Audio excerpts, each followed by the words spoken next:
This episode is brought to you by the International Game Developers Association, a nonprofit group promoting and advocating for game developers worldwide. Join today at igda.org and use the code IGDA 4th Curtain 15 for 15% off your membership. Yes, Populous was the first successful game. I mean, prior to that, I was deeply in debt. I had no money at all my credit cards were maxed out. I did this game, Populous, tried to get a publisher to publish it, but no publisher was interested because at that time, shoot 'em ups were the flavor of the month, and that they said, "Oh, can you get a shoot 'em up element into it?" And I kind of said no. That was the Peter Molyneux. Surprising, actually, to hear that in the beginning he struggled. Like I think a lot of people at the start, struggled until he was able to get a publishing deal on his first big hit. You don't see that with people, Like successful people, you don't necessarily see how they had the humble origins kind of thing. Yeah. Have you ever heard the term "don't meet your heroes"? Yeah, but that means something else, doesn't it? No, I think it's kind of in the same boat, right? Like, I've had a few moments where I've met my heroes, and they were very human. And it was like, you know what I mean? Peter, I really like Peter. I think you are misconstruing what that means, because like don't meet your heroes means you put this person on a pedestal. When you meet them, they kind of come back down to earth in an unpleasant way. Oh, okay. Well, see, okay, I wasn't thinking about that. I was just thinking more You just of meant like he's a guy. He puts his. He's got the same problems you and I. Yeah. He puts his. Okay, I think that's fair. I gotta admit, this was the first time I ever met Peter, and I probably had the opportunity to in the past. Maybe, I don't know, but I always been like a little intimidated, because lots of big games. Yeah, he's very influential. Yeah. So really, it was cool. It was very cool to get a chance to hang out with him for an afternoon. Hold on. I just want to say that when he said that, I think it shows that there's like every developer I know, very few do I know that start out wealthy, stay wealthy, get wealthier. It's always a hard struggle and a lot of attempts over and over and over and over. And then boom, they hit success. And a lot of developers I know, they hit success and then they start a studio, and you can see this even listening back into other episodes where they all say the same thing. It's like, then you start burning money when you hire all these people. And then and you have this new anxiety. So it's kind of like people think, oh, this guy is like a billionaire who just money's pouring out all the time and everything just comes easily. And it's not this like the picture I got was the dude's in this really, he said it's like a really crusty, disgusting office. It's like he's there 20 hours a day. So it's like, it's just really real. That's all I wanted to say. Yes. Okay. Well, thank you for circling back on that. Yeah. Hey, guess what today is? It's actually our anniversary. Right? I was thinking about it, and then I actually looked it up. And I think the first recording that we did was with Chris Taylor, even though that was episode 2. Oh. And we did it February 17th, which is this February 17th today. Yeah, dude, that whole year is a blur. Yeah, it is a crazy year. I know, what a crazy. We did so much in 2023. Got laid off. We started a podcast. Started a studio. Why do you got to include that? I had 4 kids. Yeah. In any case, I think we should do a giveaway, huh? Let's do a giveaway. Dude, speaking of giveaways, I got my high ground keyboard today. Oh, did you? What? It is so good, dude. It feels. I could not believe. I'm like, who came through for you, buddy? Huh? Who came through for you? Well, High Ground did. Thank those guys. Thank Rustin and Ka. Thanks guys. Thanks High Ground. They're actually super cool. They've been such great supporters of the show. So yeah, for our birthday, let's give one away. And let's do it. Details, come on over to our Discord or just check out our Twitter. We'll have details on there. It's 4th Curtain, @4th Curtain on Twitter. Yeah, it's a pretty nice keyboard, isn't it? It is. The only thing that I thought of to bring up was you mentioned and said that you learned how to program. You were listening to Scott Miller talk about Pascal. Did you really learn to program Pascal? I did. Do you remember any code that you wrote? What did you write? I wrote a questionnaire. You write a Pong game? No Pong games. It was like, and here's the deal. The valedictorian of the school was a friend of ours in our group. And he would show up, and it was really hard language to program. I'm not a programmer. I'm an artist. And everyone would copy his program. Oh, no. Yeah, sorry, Mr. Webb. He's listening. All right. Well, on that note, I hope you enjoy our conversation with Peter Molyneux. We sure did. What a cool cat. Yeah. We'll see you on the other side. All right. Well, let's talk about keyboards. You know I love a good mechanical keyboard. I got a chance to go. Well, hold on. No. Stop. You were going to send me what? You were going to send me.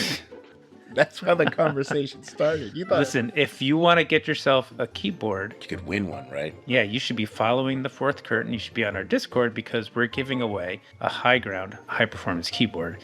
These things are fantastic. Go visit highground.co. Check out what they've got going on over there. In fact, and they sell out. Discount code for you. They do these drops. They sell out. They do have a section on their site for always available, and those are super cool too. Fourth Curtain 10, that's the code, get you 10% off over at High Ground. They handed it to me, this keyboard, and I almost dropped it because it's so solid. It's so heavy. Yeah. Awesome. They're a great partner. Go head over to their website, use the discount code to get a 10% off. And we're giving one away too. So follow our Twitter at Fourth Curtain for details on how to win yourself a High Ground keyboard. Welcome to the program, everyone. Today we have with us a literal god of gaming. You've probably been called that so many times, Peter. I don't know. But let's see. The founder of Bullfrog, Lionhead, 22 Cans. He invented the god game genre, the creator of Populous, Dungeon Keeper, Black and White, Fable, among many more. His studios have been acquired by Electronic Arts and Microsoft. Hey, we got that in common. Check that out. Yeah. He's in the Order of the British Empire. Similarities end here, I think. I'm hoping that comes with some pretty cool perks. Maybe we'll find out. In the Academy of Arts and Sciences Hall of Fame, is a Knight of the Order of Arts and Letters in France. Yeah. Is a BAFTA fellow. Oh my gosh. Welcome to the program, Peter Molyneux. Welcome, Peter. It's an incredible honor. And if I think about it too much, it just slightly freaks me out because I come from a childhood where my incompetence was constantly beaten into me. And I didn't have, when I was a kid, I had no passions. I had, nothing. I was terrible at sport, terrible in academic pursuits, and then suddenly I stumbled on computer gaming, and it was like an evangelical moment. And oh, wow. So whenever I look at these awards, I think, wow, I've got this terrible imposter syndrome. What was that stumble? How did what was that thing you stumbled on? What did you discover? What was your first discovery? Like what game was that? It was, and it sounds really crass and pretty obvious, but it was the first time I touched a computer keyboard. And you've got to remember that we're talking back in the 70s here, where, you had to go into a computer room and there was a VDU, it was called, and the first time I touched that keyboard, and I remember the first thing I did was I programmed a game called Mastermind. It was a copy of a board game. And when I completed that, the feeling that I got from that was just so incredible. The sense of accomplishment was so incredible that it became the passion of my entire life. And, it changed the course of my entire life. It has been incredible ever since. That's awesome. I mean, so this was the 70s. How did you actually get access to a computer in the 70s? Like, was there one at school? Did your parents involved or? Yeah, no, I was at college in the UK. You go to school and then you go to college and then you go to university. And I was at college. In the college, I was doing business studies because my parents wanted me to be an accountant, which was laughable because I was the It is. Peter Molyneux, CPA. Yeah. Can you help me with my taxes? My mother insisted on going to the college interview, and she said, well, I know Peter would make a great accountant because he always wins at Monopoly. And that was my credentials for entering the accountancy field. Paper money. Okay. Part of that business studies course, you had access to a computer. And so I touched the computer. I got so incredibly inspired. And then I decided to do computer science at university. I wasn't interested at all in doing businesses or business software. I just wanted to do games. And at that time, we're talking about the sort of very early 80s, the late 70s. At that time, there were very few computer games, really. And, so all my coursework, everything I did was all about games. I think from my final dissertation, I think I wrote a kind of dungeon adventure, a text adventure, but it was all about games. My whole being was about programming games and thinking of ideas and creating ideas. Yeah. Wow. I was going to ask, so you touched the keyboard and you did your first game was a Mastermind, which was based on a board game. Yeah. Were you a board gamer? Like, were you into D&D and things like this? Oh yeah. I was I was a real board gamer. I mean, I was the ultimate geek. We're not talking about geek cool. You get geek cool. You're talking about the sort of geek that people cross the street to avoid. Oh, wow. I have no social skills at all. If I ever went to a party, then unless I found someone who played board games or was into programming, I was completely lost. So I was the absolute ultimate geek. Okay. That's awesome. What was the programming like back then? Like, were you programming in, what was it, assembly language? Or was Yeah. So what a ghastly world programming was there. We had bizarre languages, like there was this language called COBOL, which was so incredibly wordy. I mean, I could still remember you had to have the identification section, and it was before you could do anything, you had to type masses of text before you could program anything. And then there was the equally atrocious Forth, a language called Forth, and that used something called reverse Polish notation, which meant if you had to add anything together, you had to push it onto the stack and pop it off the stack. Absolutely ghastly. And it wasn't really until I discovered a programming language called C that, the real power of programming came, because I think a lot of the earlier languages were very orientated towards business. Right. And towards databases. As soon as I discovered C, since then I've just been programming in C, C++, and C#, with a couple of exceptions. Actually, I did a couple of games. One called Powermonger, and that was in assembler. And the reason for that is the reason it was in assembler and not a higher programming language is truly embarrassing. It's because I met a couple of colleagues, industry colleagues. The industry, by the way, back when I first started, could have, it was probably a couple of hundred people globally. And now it's tens of thousands. And we met down the pub, and one of them was called Jez San. He was really, really famous. There was someone else called David Braven. He'd done Elite. He was really, really famous. And there was Archer McCain. He did IK Pass, and me. And, the old imposter syndrome was kind of hitting me while I was sitting around in the pub, and they were talking about what languages they programmed in. And, with one was saying, I do 6502 assembler language. And then Archie McLean was saying, I do 68,000 programming language. And then came around to me and, I said, well, I did Populous in C. And they literally laughed at me. They said, well, you can't do games in a high-level language. So I went back that very night and I'd done a lot of coding on Powermonger. I deleted it all and redid it all in assembly language, which was just so stupid. It would just cause the project to be much longer, but there you go. Peer pressure. That's amazing, though. You just taught yourself assembler. So it was in C first. They laughed at you, and you deleted it all and redid it in assembly. Yeah, and it's that's what I did. Yeah, which was so dumb. It was so dumb. It was. That's fascinating, though, isn't it? Yeah. So what happened right after that?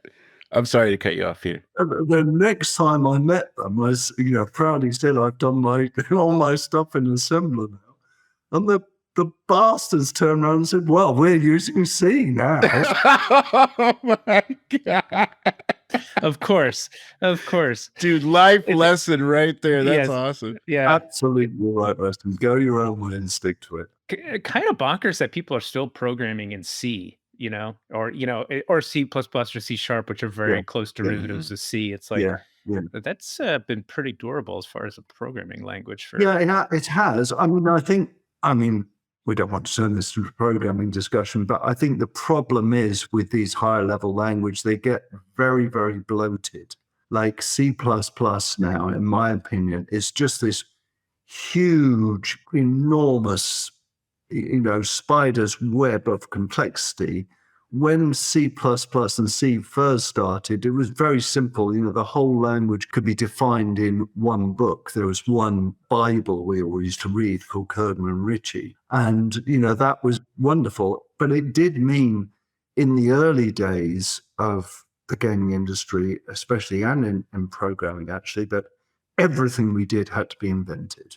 There was no library, there was no middleware, there was nothing. If you wanted, everything that you did have to be invented from scratch. Yeah. And that made that time, both very frustrating and incredible sense of achievement. Because when you did a game, pretty much everything in that game was, invented for the first time. That's right. You had to make your own engine, the whole thing. I want to ask you more about that. But before we get to that, the first company or the first game that you made, how did that come about? So the very, very first game that I made was a conversion, actually. It wasn't an original game, and it was a conversion from the Commodore 64 to the Amiga. And it's a very long, complicated story. I won't bore you with the whole thing, but I had a friend called Andrew Bailey, and he came to me and said, "Oh, I've done this game. It's called Druid 2 Enlightenment. Would you mind converting it? We've got a publisher called Firebird, and could you do the conversion?" And I did the conversion for them. It wasn't a very good conversion, but that really taught me about more modern game structure. And then immediately I finished that, I went on to make Populous. And Populous came about because I walked into the office. I say office, it was a room over the top of the shop, which was utterly disgusting. In fact, I famously on my desk, I've still got the ashtray from that original office. And this ashtray, it's not full now, but this ashtray used to be full of cigarette butts, because the only thing I used to do, I used to smoke, used to drink Coke and eat pizzas. That was about it. Anyway, you're like a Teenage Mutant Ninja Turtle, but smoking. Geek fuel. I'm not dead from nicotine poisoning. I still don't. Yeah. Anyway, I walked into the office and there's someone else who's working there. There was only 3 of us working there. It was me, someone called Kevin Donkin, and someone called Glenn Corpus. And Glenn Corpus had done the graphics for this conversion that we did called Druid 2.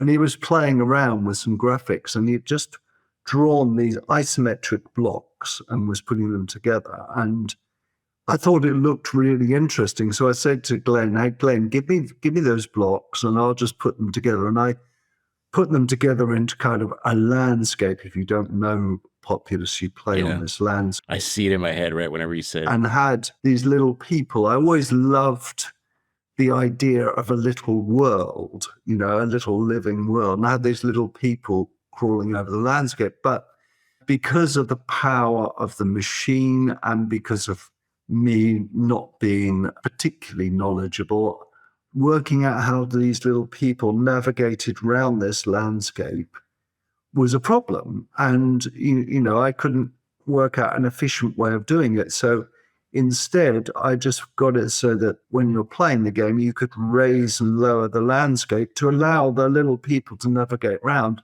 And that's how Populous was born from that. And then Glenn and I developed the game. He did all the graphics. I did most of the programming. And we refined the game by playing together. He would play on his machine, I would play on mine. We had the RS-232 cable, which connected the two machines together. And we just play and play and play and have ideas and play some more. And this golden rule came up, which is, if I'm not winning the game's not finished, you know, because I'm such a competitive person. So we spent, you know, quite a few months refining it, and that was how the game was born. And that experimentation and exploration about a game idea is the kind of the way that I really prefer to work. It's very inefficient, but it does come up. It does create some very unique experiences, I think. Yeah. I mean, so that was really the question that I was thinking about earlier was like, how does Peter Molyneux make a game? And I don't know if it's similar every time you kind of like are starting up a project, or if it's different every time, or do you start with some tech? Do you start with an idea, or do you start with a player? Yeah. How do your games sort of originate? So, yeah, I mean, generally speaking, and I'm actually doing a blog about this. I'm working on a game at the moment called Moat, and I thought, wouldn't it be great to expose to the world exactly how I work? And it's slightly crazy. I think the efficient way of working, of designing a game, is to sit down and to write a game design Bible. That's what it's called, a game design Bible. That's the efficient, the sensible, the grown-up way. The way I work is I always think it's a bit like the way the Victorians used to explore the planet Earth. You know, they'd set out and say, right, we want to find the source of the Nile. They'd set out, they'd have all their equipment, they'd follow a path and they'd take wrong turnings and they'd go back on themselves, and there are all sorts of pitfalls. They have no idea how long it's going to take. They have no idea what's at the end. And that's the way I work. I start with an idea, and that idea can be as simple as a feeling that I want the player to have, the sensation of playing. And then it will be, right, the first thing we'll do is some sort of prototype about the core mechanic, and then we want a prototype about the visual aspect of the game, and then mix those two together and usually get to a state where you're playing the game as soon as possible, and then just play it. And if you're bored, you add stuff. And if stuff doesn't fit, you throw it away. And that whole process goes on and on and on until you've got enough of the game where you think, well, this game can go into production now. It can go, we can have an army of artists, we can have audio people, we can have scripters, because they've got something to get their teeth into. But, Yeah. you know, that process of trying, failing, throwing away and trying again can take a very long time. And for team members that I work with, it can be very, very frustrating because, you know, someone like me, or it's not just me, you know, me and other designers can play a feature that may have taken a month or 2 months or even longer to make, and we just say it doesn't fit, and, you know, it gets thrown away, and the poor coder or the poor artist that worked on it has to grit their teeth and throw away all their hard work. But it is really an iterative process. I don't say that I never look at any other games, but I try to avoid getting too much inspiration from playing other games because I think it narrows your vision. You start subconsciously to believe, right, this is the only way it should work. Yeah. Are you a designer first or a programmer first? Like, how do you think? Is that a weird question? I don't know. Oh, that's a great question. It's a very good question. I mean, designers were programmers. That's where designers started from. If you think of that group of people I met down the pub, David Braben, Jez Sand, Archie McLean, they were all coders. But they were also designers. They were thinking of the design of the game when they were coding. And then as time went on in the games industry, suddenly people realized, well, actually design is a job. You don't have to be a programmer. You don't have to be an artist. I mean, it's obviously beneficial to have those skills, but you can just be a designer. But I think of myself now more recently as a designer who loves to code, as opposed to a coder who loves to design. And that I started as a coder who loves to play around with design, but I think of myself more of as a designer now. And the skills of a designer nowadays are so much more about inspiring other people to do truly great work. And that's the job of a designer, I think, is to inspire the people that you work with to do the best work of their lives. Yeah. Do you think that sort of transition of like how you think about your role has come about because games have like your teams have gotten bigger, games have gotten more complicated to make, and Mhm. a lot of making something good is about rallying a team around Yeah. an idea kind of thing? Well, that's right. I mean, it's so much more complex. When I started, Populous was just me and Glenn, and that was it. That was the entire team. And if you look at Fable, I mean, Fable had almost 300 people on it, and you can't think in the same way, you can't work in the same way. You've got to adapt yourself. Yeah. So Yeah. I did virtually no coding on Fable. I did a lot of design and a lot of talking to people to do great work. But, nowadays, I think it's completely wrong to attach a game to an individual because all I think of myself as is someone who likes the blue touch paper. The real genius of a game like Fable was the team members on that team, and they did some incredible and amazing work. Yeah. Amazing. All right. Well, so if we go back, Populous, was that your first successful game? Was that the beginning of Bullfrog? And Yes, Populous was the first successful game. I mean, prior to that, I was deeply, deeply in debt. I had no money at all my credit cards were maxed out. I did this game, Populous, tried to get a publisher to publish it, but no publisher was interested because at that time, shoot 'em ups were the flavor of the month. And, that they, said, oh, can you get a shoot 'em up element into it? And I kind of said no. And then That's so funny. Electronic Arts were just setting up in Europe. They were just established an office, a tiny little office in Europe. And so we went to see them. And because they were just setting up, they didn't really have a catalog, and they took on Populous, and we finished Populous for them. And then this chap called David Gardner, who's one of the most wonderful people in the industry, he phoned me up a couple of days after the launch, and he said, how does it feel to be a millionaire? And, I said, what the hell are you talking about? And he said, well, the game has sold incredibly well in its first week. you're going to be super successful. He didn't quite tell me that it would take another 9 months for any money to come through, but Hello, EA. Okay. that was a life-changing. That was a life-changing moment. I mean, I can remember that phone call so clearly, even now. That's amazing. That's amazing. Did you have a company then? Was Bullfrog a company, or did you were like, oh wow, this is going to work. Let's start a company. It was me and Glenn, my business partner called Les Edgar, and one other person called Kevin Donkin, and that was it. And I think because for me, there was nothing else in life but programming and doing games, the thought of, taking the money and running, and incidentally, it wasn't millions. It was because our royalty rate was so low.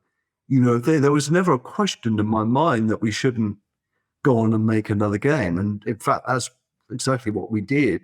Virtually the next day after we finished Populous, we started on a game called Powermonger. And then suddenly the big problem came up, and this is a problem, again, we don't face in the industry today, is, okay, you want to expand your company, where the hell do you find people to work in the games industry? There were no degrees, there was no way of attracting people. And so I did really ridiculous things. Like, I can remember I was walking in the streets of Guildford, and we were desperate for a games artist. And there was this pavement artist, and he was drawing this beautiful picture on the pavement, in chalks. And I thought, that's it.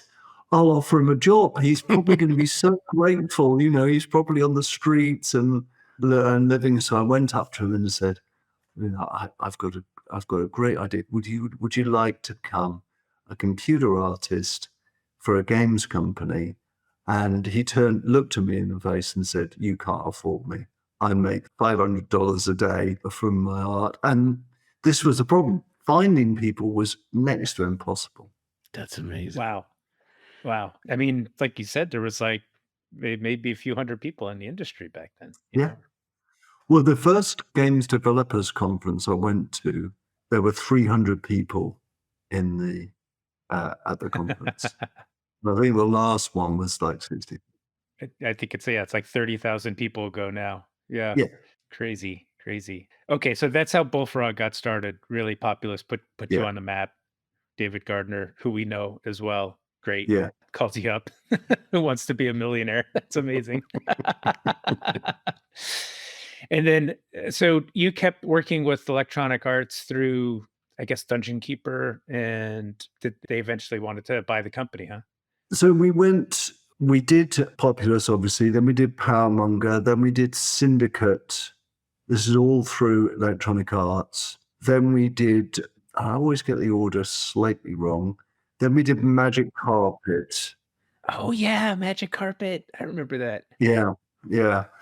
Then we worked on a game. I was working on this game called Theme Park. And it was at that point that suddenly there were all these companies kind of phoning up and saying, we really want to acquire Bullfrog. And, life got insane. I think, Alex, you've been through buying and selling a company, and it's an insane time. And if for someone like me who really had spent most of their life, huddled over a computer, trying not to talk to people, suddenly all these people coming and offering you money, and that was an incredible time. But we decided to stick with Electronic Arts, and they acquired the company.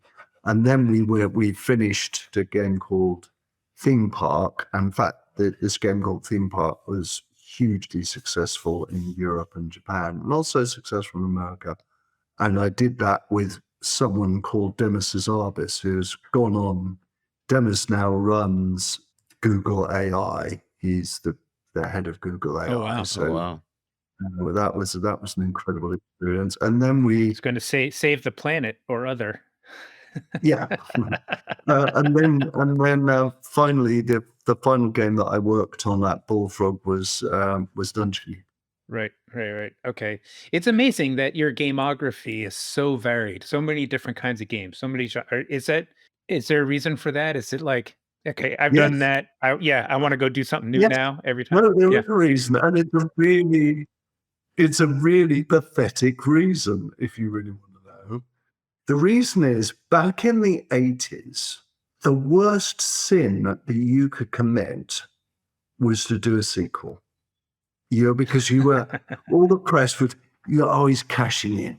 And I think that mentality of trying something new and trying something different has really stuck with me. And I've enjoyed so many different genres, and it is a fascinating. It's such a fascinating thing to actually think about. Right, okay, I haven't done an RTS before, like with Dungeon Keeper.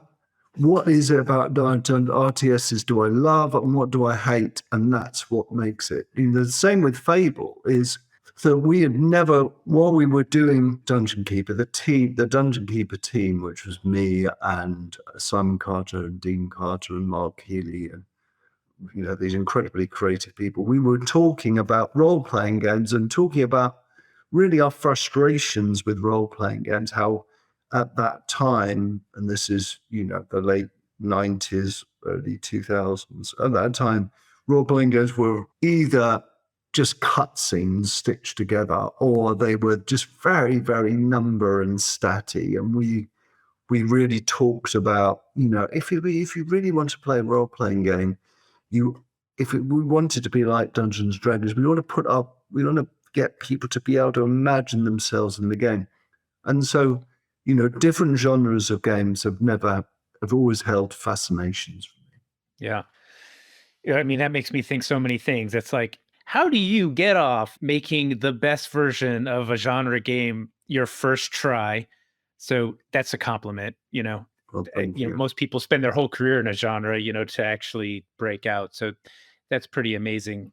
Yeah, because if you think about it, right, let's choose a genre that I've never attempted before. First person shooter. What is it about first person shooters that you really, really love? Don't think of a game. Think of it like an emotion. That feeling of suspense as you're stealthing around. The feeling of excitement when you're chasing down an enemy. That feeling of victory you get when you capture the flag. Those are all the tangible things. Now, detach those feelings from a particular game, like Call of Duty. Detach those feelings and then think, right, how can I amplify those feelings, and how can I get other people who have never had those feelings before to have those feelings again? And I think, truly exciting things can happen. For example, for first-person shooters, for me, I think it's terrible. I used to love first-person shooters, but I can't play them anymore. And the reason is because it's got so finely tuned to people's evolving skills that, as someone who's just coming into that genre, the second you're spawned into a level, you're just killed instantly. And that's Call of Duty in a nutshell. Yeah. and my son, he loves playing Call of Duty, and the day that he could beat me every time, I thought, it's first-person shooters. No, they're rubbish on the there stays within me, and I think within all of us that used to love first-person shooters, this love of certain aspects of that game. Yeah. That's good. Yeah, I think that's probably part of why Battle Royale has been so successful, is because you can Yeah. feel good about your experience by not engaging, like by just surviving and running away, Yeah. basically. The first time I played PUBG, I just hid in the toilet and came second. That's a good strategy, actually. Yeah, I mean, that'll get you in the top 10. I was going to make a joke about getting to number 2, but we'll save that for later. There you go, Peter. That's some British humor. My mother's British, so we speak the same language a little bit. Yeah. Were any of those games harder than others? Like, trying to figure out a new genre? Or, I mean, I just, and we haven't even gotten to stuff that you're doing now. I know you've been making games on mobile Mm, recently, and I mean, I mm, I spent a while trying to figure out mobile. I found that to be probably the most mm. challenging challenge in my career. So you've done so many different things. Like, what have you found the most challenging? I think more recently, the mobile, I mean, in one side of me, I love the idea of mobile games. I love the idea of designing something that could touch millions of lives. And, I'm proud that we created some games for mobile, but it is a very, very difficult design proposition. And the reason is that you've only got little tiny slices of people's time. And, you may want to, as a designer, immerse people in incredible narrative or, deep and meaningful and moralistic gameplay.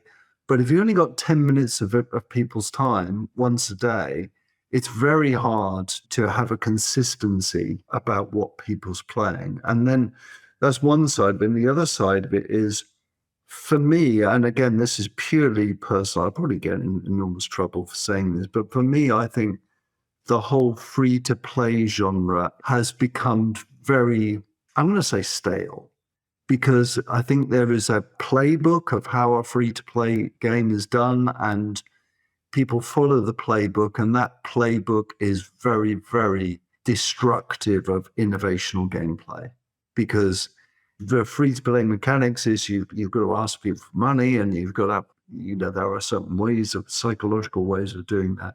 So I've found that very, very challenging, so much so that for me at the moment, going back and doing a PC and console game where that you've got someone's attention for a period of time, you can immerse them in mechanics that are, perhaps a little bit deeper and more meaningful and more thoughtful.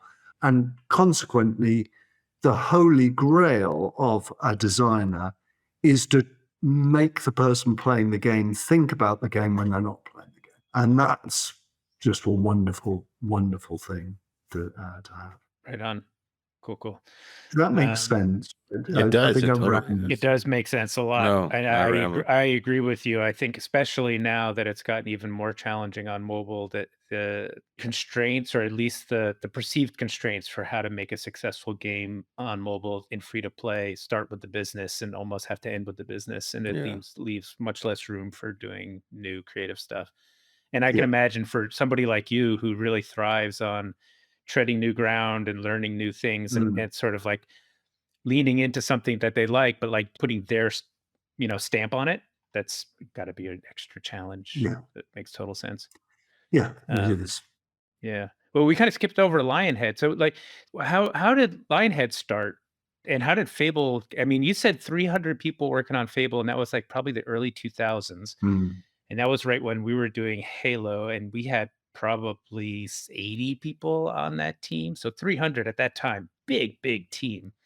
So like, how did the studio get started? How did you end up at Fable? Well, so Lionhead was started because I got very frustrated with being drawn into a corporate world of kind of meetings and a lot of travel and a lot of press as well, which took me away from my first passion, which is sitting in front of a keyboard and coding, smoking cigarettes and drinking Coca-Cola. It's really nice, guys. It's really nice. Yeah, it really is. There's a game plan. Yeah. And so rather stupidly and slightly childishly, I suppose, I thought, well, I'll just start another company. I'll leave Electronic Arts and I'll start another company. And I had, a couple of people, a few people that were quite interested in that. And one was actually Dennis Azarbis, one was my brother-in-law, Mark Webley. And we sat down and we thought of a game to create the studio around. And that game was a game called Black and White.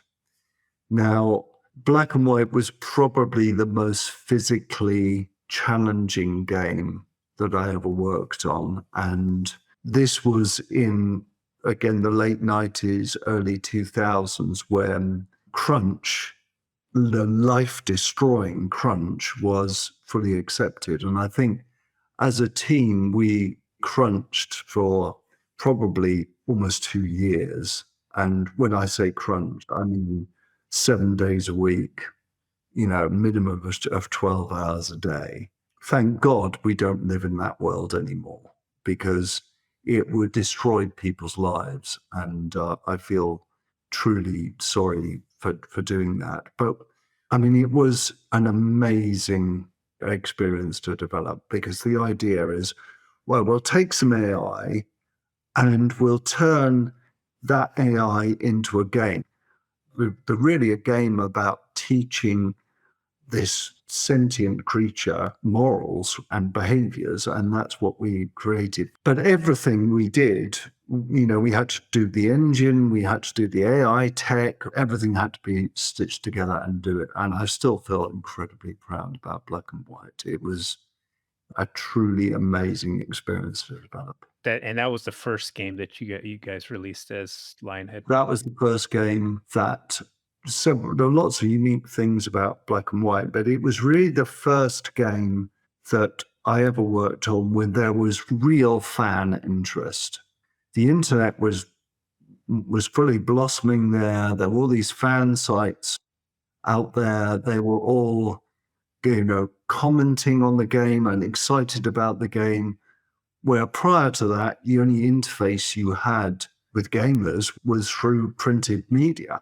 But now these fan sites blossomed up, and there was an incredible wave of these fan sites which were fascinated in Black and White, and that was somewhat of a problem, because fan sites started kind of developing the game themselves. Wouldn't it be great if Black and White had this, and wouldn't it be great if like that? The fan sites think, oh shit, we've got to put this in the game. Yeah, it cuts both That's ways. a good idea. Yeah. And while we were doing Black and White, and in fact, I think just after Black and White, Simon and Dean Carter, we met in a pub, and we recounted the conversations about role-playing games that we had when we were developing Dungeon Keeper. And so I said, well, look, why don't you come and work with Lionhead Studios? You set up your own little studio and, start experimenting, exploring a game idea, which was originally called Wish World. It wasn't called Fable. And they did that. They did a fantastic job of doing that. But then Fable itself became so huge that the whole of Lionhead then started working on it. And, I was working on it full time as well. But, and then the studio really started to have to expand. So for Fable 1, I think the team was about 80 at the maximum. For Fable 2, it grew to about 200. And Fable 3, it went into the 300. So it was a slow, well, I say slow. I mean, it was, in the space of about 7 years, Lionhead went from 5 people to, almost 300 people. Wow, that's amazing. And when did Microsoft sort of partner up with you guys? Was that from the beginning, or was that? Yeah, that was after Fable, and before Fable 2 was released. So it was in the middle of Fable 2 development phase. And, Microsoft came along and basically said, it makes an awful lot of sense to partner up so we can invest in the Fable franchise. And that did make an awful lot of sense, yeah. Right on. Was that when Phil Harrison was at Microsoft? No, Phil was, I've known Phil Harrison since he used to work for a company called Mindscape, and he was very, very junior on Mindscape. But he didn't come to Microsoft until after I left. In fact, he joined Microsoft, I think, the month after I left. But there was, Shane was there was Peter Moore, there was, of course, Don Matrick, and the wonderful incredible Phil. I mean, Phil Spencer is, in my opinion, one of the smartest people I've ever worked with. He's just fantastic. Smartest, most thoughtful, hardest You working. couldn't meet Yeah. anyone more passionate about games than Phil. For sure. I remember when he first started at Microsoft, he was the most impressive student of video games I've ever met. He always had a stack of games on his desk, and he was playing everything. Yeah. Amazing. And I think he came over to the UK, didn't he? And Yeah. he was like running the UK side of Xbox for a little while. Yeah, he did, and he worked out. So we spent a long time, a lot of time together, and he was so incredibly smart. It was, it was a delight to work with him. Yeah. Just for our listeners' sake, we're talking about Phil Spencer, who's the head of Xbox. If you know games, you probably know who we're talking about. I wouldn't do his job now. Yeah. Well, that's a big job now. So then your current studio, 22 Cans, I think I read somewhere that the idea behind the studio was it was just going to be 22 people, you and your 21 closest game developer friends. Was that like? No. The 22 Cans has a distinct meaning. I haven't really ever told people what the meaning behind 22 Cans is. The fact that it has 22 people made the assumption that it would be the number of staff we have. But, everyone enjoys a mystery. And, having I call my company, Electronic Dreamers or something. There's no mystery there. But if you come up with a name, So good. well, everyone asks, what's the 22 mean? And what's the cans mean? Anyway, Yeah. Let's do it, Peter. Come on. Let's fourth curtain exclusive. Yeah. Are you locked at 22 right now? And are y'all doing hybrid work? We are. So 22 Cans came about because I saw Steve Jobs introduce the iPhone on stage, which in my opinion is one of the greatest PR exercises in history. As soon as I saw him touch that screen and flick that screen up, I thought, oh my God, everyone on the planet is going to have a gaming device in their pocket. I've got to start thinking of stuff for that gaming device.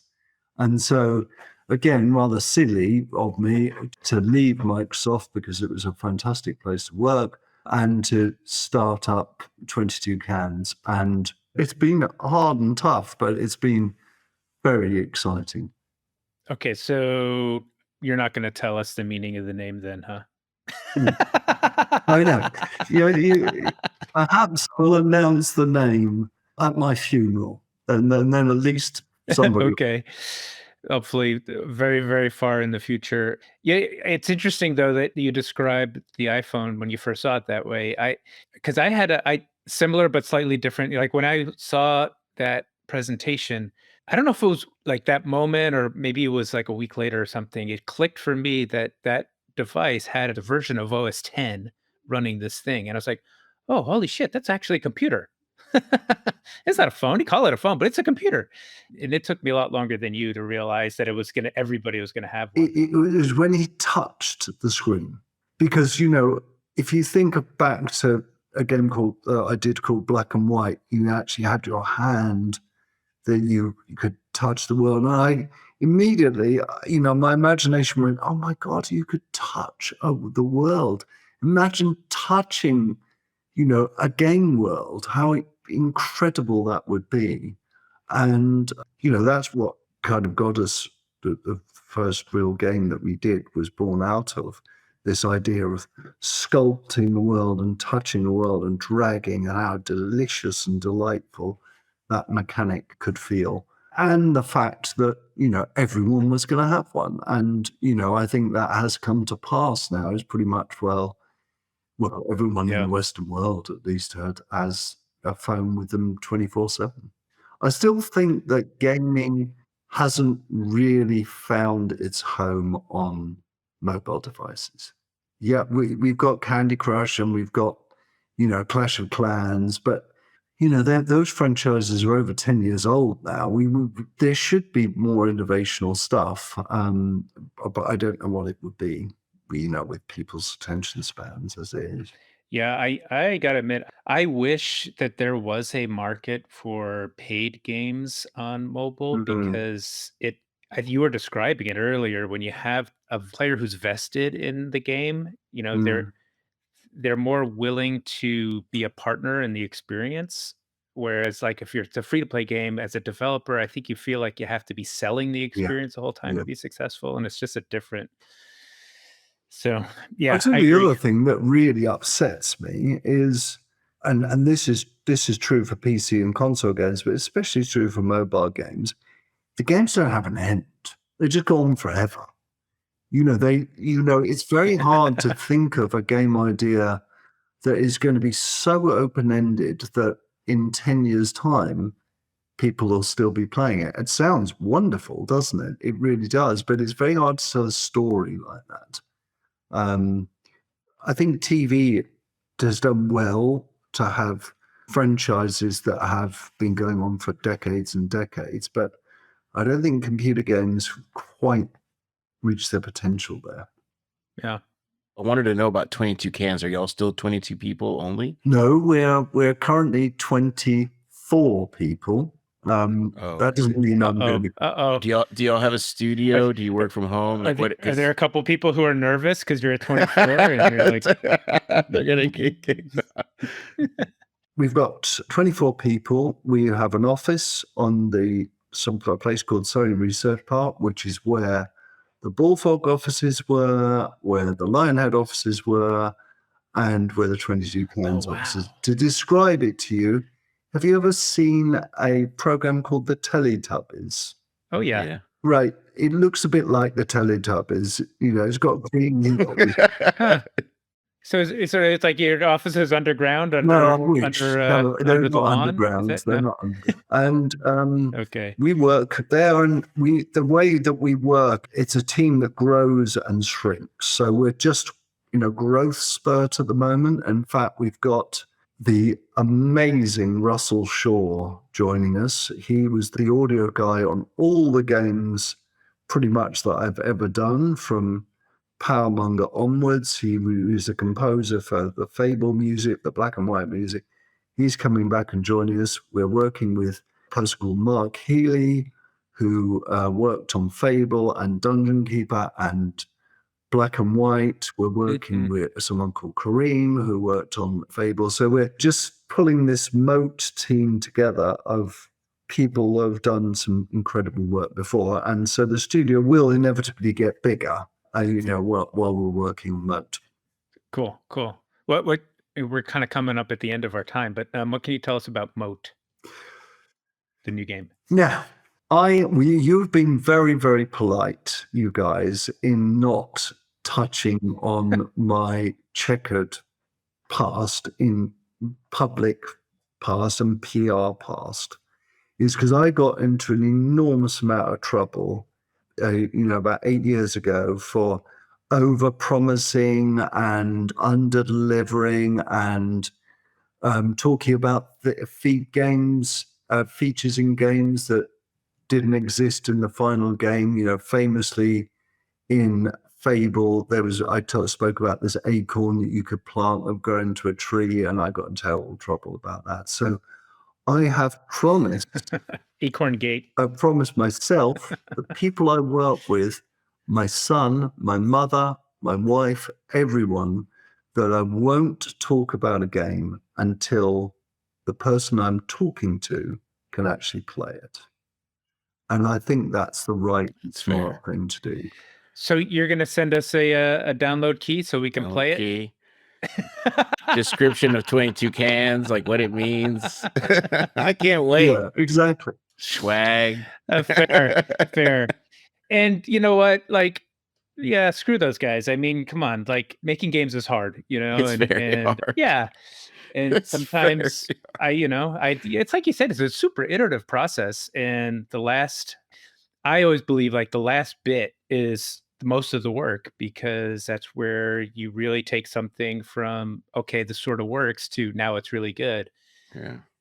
So you can't predict the future. I truly, truly miss sharing that development process, to a wider audience. And that's why I'm committing to doing this blog, which has been paused over Christmas, but I'm picking it up. The next episode of the blog, I'm going to start showing some visuals that we have been prototyping with, and slowly, step by step, take people through how Moat is evolving and de-evolving, because that will undoubtedly happen some of the time. And, maybe that, slightly more pedestrian way of talking about game development, is the best way for working. Yeah, And, I think that's fantastic. people are really fascinated, I think. You want to plug it? Yeah. Where is it at? Yeah. How do our listeners find your blog?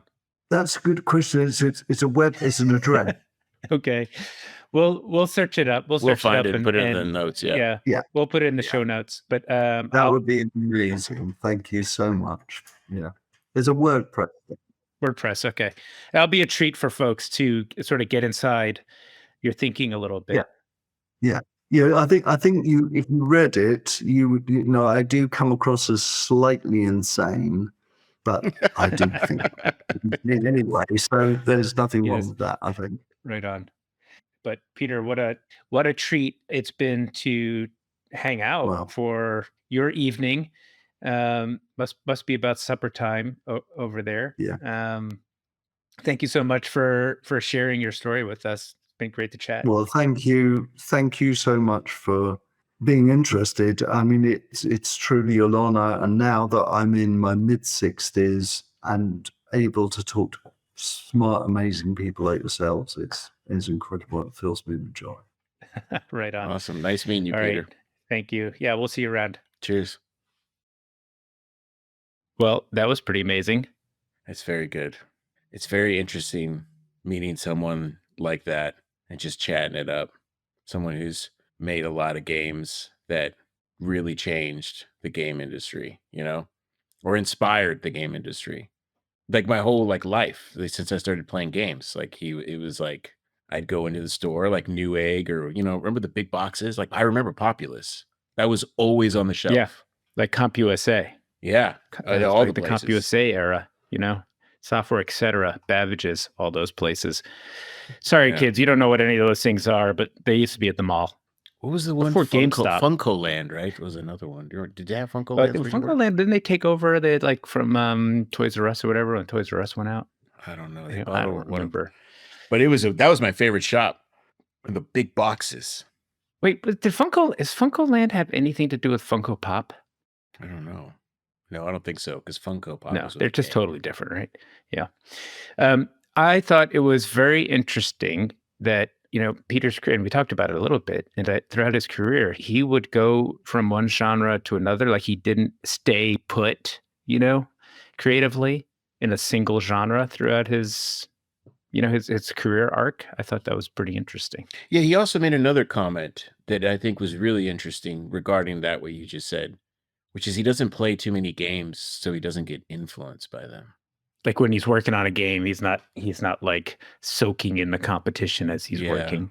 Which is a really interesting way to approach it. I've seen that go bad, I've seen it go bad. Like Marvel. No offense, Marvel, but it's like, some of the people aren't reading the comics. They gotta read the comics. But yeah, no, seriously, I think it's very interesting that I know what he means. Like it could be good and bad, and it's just very interesting, like how he's trying to go after the emotion too. And I could see if you play another game, like right now, every first-person shooter on console has the same controls, same kind of UI and everything, and it's very interesting. Like you do it works, but at the same time, like what if you took someone that's never made a first-person shooter and then they made a first-person shooter? I think I would love to see an FPS game that Peter Molyneux would make, because I think he would make one that maybe I'd be good at. That's funny. We were playtesting yesterday. Oh my gosh. I mean, I wasn't at the very bottom of the leaderboard, but I was struggling. Dude, it's hard. If you don't, yeah, you did good though. We were playtesting a game we're working on for context. It is pretty fun. It was pretty fun, but yeah, I was struggling to keep up. Yeah, and our intern had like what I think 10 times as many kills as You me. beat everybody. Yeah. Well, that's the way it should be, I suppose. Oh, hey, before I forget, I did want to, Peter mentioned his blog. So he's kind of like sharing a window into his development process. Super cool. It's developmolyneux.blog. I looked it up. I hope this is his. I think it is. Wow, what a chance to kind of get a peek along the way of how the master does his work. So go check out that blog. Yeah, it's funny whenever he mentioned that he's not going to tell anybody anything anymore. And he starts the blog. It's like, you better not put anything on that blog that's not in the final game, man. Well, but if it's a blog, doesn't that make it okay? I mean, it's like, it's not like Marcus, a sell sheet, it's not like the back of the box. It's like, but I don't know. Let's hope for no controversy there. I did just come back from DICE, which has got me extra excited to head out to GDC soon. Just such good energy being with people, where this is a reminder. I get reminded about this all the time, like where we're making games right now and like how much investment do players have in a particular game when they play. Like if they spent money on it, they have like an actual investment, or if they downloaded it, they have like a time investment. But just the sensibility of how you design for those different contexts actually matter. And it's sort of like the same thing with a meeting. Like you hop on Zoom to have a meeting with somebody. It's like it's a whole different amount of investment in that conversation than if you like go to somebody's office and have an in-person meeting, or if you travel to a conference and you meet with people in person. So it's just a different kind of vibe, and it was great. It was great. So I'm really looking forward to Alex was late to this recording, by the way, just so everybody knows. If it was in person, I would have done better and been on time. Yeah. Thanks for pointing that out, Aaron. But seriously, what you're saying makes me think about just games too in general, and the cost and investment. What do you think about all these games that are free now? Like there's all these free games, and like, what does that mean? There's a whole array of free games now, like, but not like free to play. I'm saying free. Like if you install the Epic client, you get free games every week. Right. 1 to 2, 3. And I'm just thinking like investment wise, like time. And when you say investment, you mean like as a player, like investing your time, choosing what to play, how you experience. Yeah. And like games. money and like time and yeah. It is I think it is very interesting how, it's not just like how you make the game. It's like how the kind of enjoyment you get out of it. Like I bought Cocoon, downloaded it. I've been playing it, and I'm going to go back to playing it. I'm invested in it, like literally invested in it. And I'm not sure if it was like one of 100 games that I had downloaded for free, if I would go back to it as much. You know what I mean? I mean, let's say yes, because those guys are great. But just in reality, the model where I have a relationship with that game now makes it more enjoyable to me, I think. Yeah, the cost, the money you spent, the time you spent. Yeah, I have a reason. I feel like our incentive or a reminder or whatever it is to experience more of it. And it's a good game, right? So that's a reward right there, just in and of itself. Yeah. But yeah, there's all sorts of interesting psychology wrapped up in that. Yeah, there's a lot of that right now. Value, like valuing things. Yeah. Yeah. And you know what I've been doing? I've been trying not to read comics on my iPad, and it's impossible. And I hate it. And it's like, I need to get off. Because you can't find them in print, or? No, because it's just so easy. I'm just like, you know what, I can, Yeah. I have the 1,000 comics like at my fingertips. Yeah. And it's not the future we need, but it's the future we have. So I guess we're going to make the best of it. Yeah. Oh, man. All right. Well, thank you, everybody, for hanging out with us today. Hope you enjoyed our conversation. Yeah, thanks for Peter for coming by. Yes, thank you, Peter. I'm actually glad I met one of my heroes. I really enjoy meeting him. Way to bring it full circle. Yeah, of course. That's what I do. I'm a professional podcaster. All right. You put the P in professional. We'll see y'all next time. Thanks, everybody. Bye-bye, everyone. Thank you for listening to the Fourth Curtain Podcast. The Fourth Curtain is a production of Fourth Curtain Media with community management by Doug Zartman.